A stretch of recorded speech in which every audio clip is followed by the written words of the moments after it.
السلام عليكم ورحمة الله وبركاته. maanta waxaa idin haynaa qiso yaroo cajiib badan oo ku saabsan hooyo. maalin maalmaha ka mid ah wiil ayaa u qoray hooyadiis waraaqadaasna waxay ku qornaa: hooyo, qolkayga ayaan safeeyey, waana $20.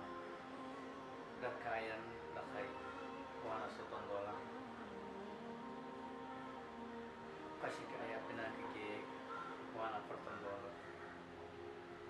cuntada ayaan kariyey, waana $50. walba uu sameeyo wuu la xisaabtan jiray. kadib ayaa waraaqadaas hooyadiis u geeyey. hooyadiina wax kale inaysan sameynine waxay qortay xaashe kale.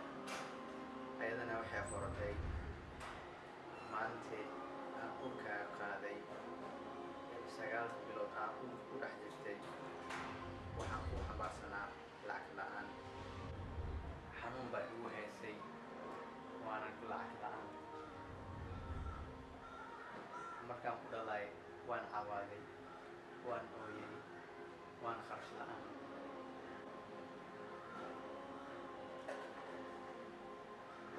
markaa jirato habeenkii oo dhan waan soo jeedi jiray, hurduma iga soo dhici jiray, waana lacag la'aan.